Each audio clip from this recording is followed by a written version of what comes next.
Oh hey, it's Wes. We have something that is finally new and exciting, a refreshing take on a product category that kind of became too commoditized. And that is the new Godox Magic XT1. And that is not to be confused with their not Magic X1T. Getting a little bit confusing with the product naming here, but sure.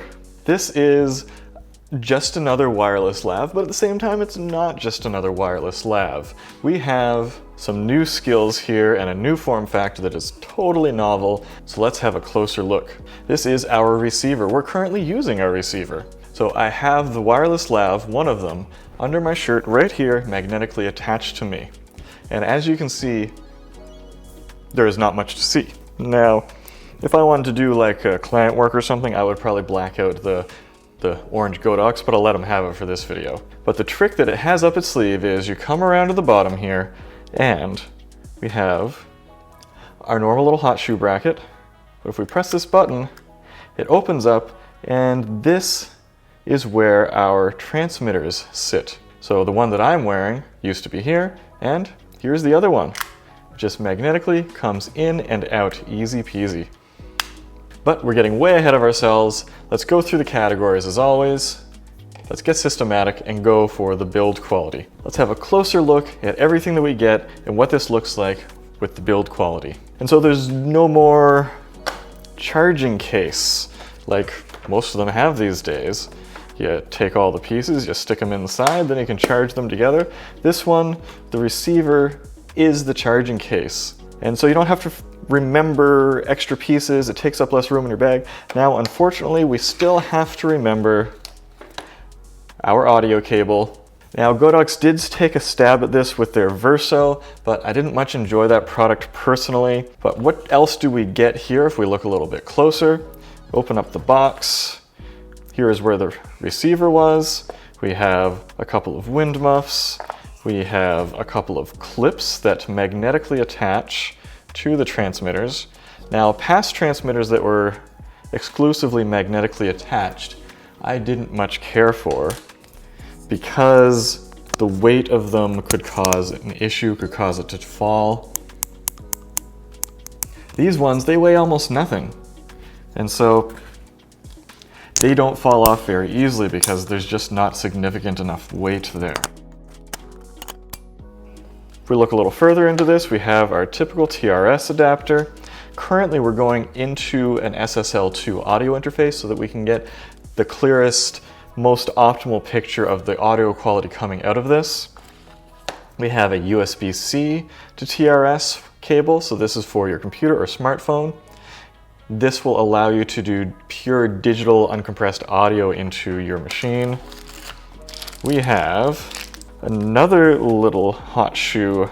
The interesting part of this is we have an adapter that goes from the thread that's in the bottom of the XT1 to a 1/4-20. Because as you can see here, this thread is just a little bit too small. So we have to thread that in, and then we can thread this in, which ends up with something really tall. And we also have a USB-A to C charging cable. Thankfully, we have more of these little magnetic plates because, yep, definitely gonna lose some of those. Honestly, this case is not gonna come with me anywhere. Just this is gonna go into a soft pocket in my bag on its own. So the build itself is both surprising and troubling at the same time. We have what appears to be a glass screen. Let's verify that.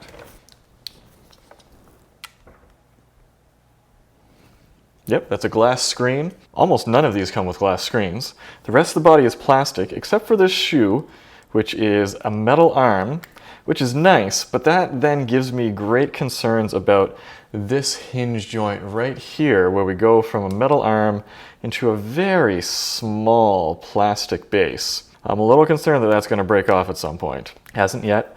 I have a nice little rubber grip here so that when it slides into the hot shoe, it stays nicely seated. Come around to the side, we have our selection arrows, USB-C charging and audio output, headphone jack, line out, power button. And did I mention this is a touch screen? So we can swipe down to enter the menu, then we can slide around and get our options.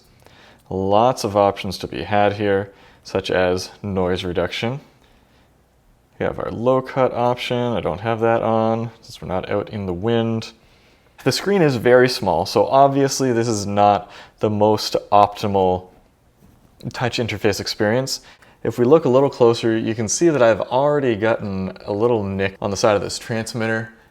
That's not going to be a big problem, but it is kind of plasticky, but it kind of has to be because it's supposed to be as small and light as possible. I'm going to give the build quality of this an 8 out of 10.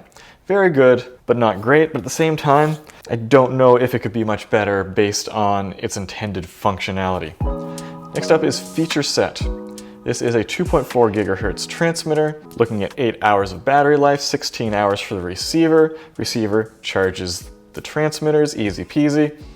You can do mono, you can do stereo, you can do safety modes. You have that noise reduction, which we saw in there. You can do lossless USB audio out. There is no internal recording, which I would be appalled if they could internally record inside these little doohickeys here. On the mics themselves, let me take mine off so we can play with that. There is a button that allows you to switch between modes.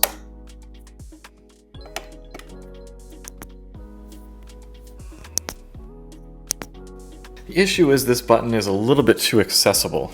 Because of the size of this, it's the only thing that it has going on here is that little button. Our magnet is surprisingly strong, so it is quite easy to get that hooked on, whereas again, with some of the bigger ones, that is harder to do. It comes with wind muffs. They seem to work reasonably well. You have a touchscreen interface with debatable usefulness. It doesn't feature like independent knobs for adjusting the volume levels, which is great on some things, such as on one of my favorites here, the small rig for Avala. Very easy to independently adjust everything with this. This one, we are smaller and a little less convenient. We have to use the touchscreen interface to make those changes. We can adjust them independently or both at the same time here. Now, obviously we are lacking internal recording. There is no way of plugging a lav into these because, I mean, where would that even go inside here? But at the same time, there's no reason to because this is pretty much the same size as a wired lav mic at the end of the day. So you can hide this very easily. So I'm gonna give this an 8.5 out of 10 for feature set. Its biggest feature is its compact size and its ease of travel and charging. So you gotta weigh that against the fact that it's missing some other things that some of the state-of-the-art devices also have. Sound quality.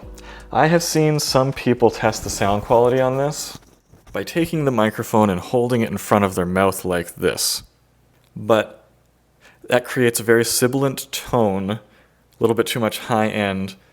That is not the way that this mic is designed to be used. If you're going to test the sound quality, you should be using it the way that it's supposed to be, which is how I was wearing it. Tucked in underneath your chin like this. So how do you think it sounds this way? I think it sounds fantastic. Honestly, it is my favorite sounding wireless lav mic on the market. When we're just talking about the capsule that is built into the mic system, I really like the way that this sounds. But again, it is optimized to be underneath your chin and pointing up at your face, quite possibly hiding underneath your clothes. And we are recording through this high-end recorder. Let's check the noise floor. Odds are you're going to hear my backlight more than anything else going on here before you hear the noise floor in this. Overall, I'm going to give the sound quality to this a 9.5 out of 10. That is based on all things being equal, just compared to wirelessly transmitted noise. Now, if we're talking about ones that have internal recording or like a direct DAC recording, which you can also do with this, that's going to be a different thing. So let's try our direct DAC recording.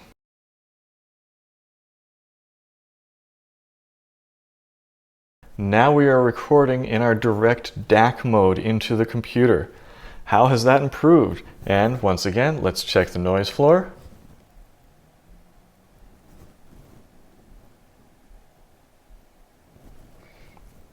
And we'll compare those, A and B here, high-end recorder. Let's check the noise floor. So, how do you think the sound sounds now? Overall, again, I really like the sound quality coming out of this. I'm going to give this a 9.5 out of 10.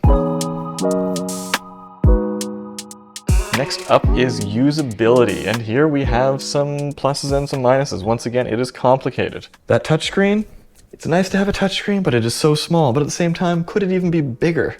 I don't know. What I would prefer over anything, and this is where so many new products still miss the boat, put that screen facing the camera user. When I'm using the Foravala, I love that it faces back at me, whereas with this one we have the old style design where you have to be looking at the top of this to see the screen. Another issue is that this audio display is so slow, it's not fast enough to really be able to leverage your peaking and your audio levels very easily. And also when it goes to sleep, it's kind of slow to wake up. When you're touching the screen for the interface, it's a little bit slow as well. But this isn't a computer, this is just a little device, so I'm not sure how much I should be expecting of it here. The all-in-one design with the stow and go transmitters, that is amazing for usability. As always, I do prefer to have some knobs. I would love this to be just a little bit larger and have that back-facing screen and some knobs. The transmitter itself, it can slide in either way, which is pretty cool, into your hot shoe. So if you want it face one way or the other, that's up to you. As I mentioned before, the teeny tiny button on the transmitter can create issues if somebody presses it and cycles it by accident, if it's brushing up against them or something. But for the most part, most of their points for usability is coming from that tiny integrated design. But the biggest part of usability is the range, so let's head out for the range test and see how that does. All right. We are doing our mic test as the same way as we always do. Let's have a little look here. We have two identical cameras with receivers on top. And we will see which one can do the best job. I would be shocked if the XT1 could outdo the smaller because, I mean, look at the size of this thing compared to this teeny little guy. So I lost the wind muff for the small rig just a few weeks ago, so hopefully that's not too much of a problem, but if the wind bothers us, it'll help us know when the sound cuts out. As always, this is my first stopping point. This is about a normal distance to, say, be filming a wedding ceremony from. So if it can't work at this distance, oh boy, it is not useful for professional work. There we go, I did a little turnaround. I'm going to go in this little alcove beside the house. So there's just a little bit of wood blocking the signal. I'm turning around again. That was another 360. In the past, the small rig did very well at that stage, but we'll see what happened. Now we are continuing on down the yard. I'm facing away, so my body is blocking the signal coming from these transmitters. In my neighborhood, there is very little wireless interference going on. Very forgiving atmosphere, if you will. Oh, getting a little wet back here. I don't think I'll be able to go all the way into the woods without swapping out for some rubber boots. All right, now we're over 50 meters away and about to enter the woods. I'm gonna keep on going. Keep on going into the woods. This is my kid's mud kitchen here, stepping over the mud. The wind is blowing. Hopefully that's not getting annoying. Just a little bit further. We're going through very, very sparse foliage here. There aren't any like big trees between me and the camera. And there we go. We are deep into the woods, about 100 meters away from the camera. Both of these are rated for that distance, but we often run into asterisks in those cases, so we'll see how that goes. And now I'm returning. I'm facing the camera, walking back in from the woods, coming on in here. Oh, this is very muddy, walking around the mud. There we go. Man, I really hope this teeny tiny mic does well, but honestly my mind will be blown if it does have a competitive distance, even though on paper it is supposed to. I don't know where it would get that kind of wireless power from, to be honest. Alright, coming on back. Making my way back. The test isn't done yet though, because I have to go behind the camera, because antennas tend to have some sort of directionality to them. So, going behind the camera, there is a Honda Civic immediately behind the camera, which I am walking behind. Now, when I'm standing up, not much blocking the signal, but then I duck down behind the Honda Civic and I take a little spin, and then I get back up and come back around the other side. That's just me narrating my entire life. There we go. How did it go? I have no idea. We'll find out. We get back in the studio. Back to US. Oh, wow. It did not beat the Forvala, which was our champ from past tests, but it did way better than I expected it to. I mean, look at the size difference between these transmitters. The fact that it came anywhere even remotely close really blows my mind. Because there is a mic capsule in here, there's a transmitter in here. Has a lot of the same components. Look at those little charge points, they're the same. Incredible, honestly. Sure, it's not going to win any range tests, but it was more than adequate, especially at normal working distances. Turn around, get behind things, not a problem at all. So I'm going to give the usability an 8.5 out of 10 on this. It's not a champ, but it does great. Value. I was expecting this to be kind of expensive. You got a touchscreen, you have some new miniaturization going on here. This comes in, as far as I can tell, for the pre-sale on B&H at 110 US dollars. That is incredible. Let's compare this to the competition. We already have the Godox Move Link 2 M2 for $200. The most popular competition is the Rode Wireless Go 2 for $270 for the 2-mic kit. I don't consider that direct competition. Our direct competition is going to be the Hollyland Lark M2 Duo, which is $160. That is our teeny tiny magnetic design as well, but it doesn't have the all-in-one charging. It just has an old-fashioned charging box. There is the old version, the Hollyland Lark M1 Duo. That is $110, same price. Doesn't have the teeny tiny magnetic clip attachments. It's kind of the previous generation. There is my previous favorite, the SmallRig Forvala W60, that's $200 for this kit. Shure has some very tiny mics with their Move Mic 2, $500 for that kit. And so it's pretty clear where we stand for the value proposition here. It is the least you're gonna pay for this sort of thing, and it does a great job at that point. It is a 10 out of 10 for value. And let's look at our overall scores here. That adds up to an 89%. That very easily dethrones my previous favorite, the SmallRig Forvala, for my #1 pick. This thing is something I'm going to start taking with me everywhere. It's the convenience factor, the ease of not having to casetify everything. My only issue, and it's not really an issue, it's something I would like a solution for, is my TRS cable. It still has nowhere to be. I still have to remember this. Sure, it would be nice to have that hot shoe connection as they have for the Verso S, but I tried that and it sounded terrible. And I assume that it's because the hot shoes on my cameras have some corrosion going on in them, and that's destroying my connection. That hot shoe is just open to the air, and even if you put the hot shoe sled in there, it still gets wet all the time, and once your camera's getting old, that's not a reliable connection anymore, unfortunately. You want to use that TRS connection on the side of the camera that has that weather-sealed door. I don't know what the best solution is, but this is a pretty solid solution in my books. If you want to pick up the Godox Magic XT1, there's going to be a link down in the description below. If you want to pick up the X1T, that's probably another video. And pretty soon, we're going to be having a look at the Godox X3.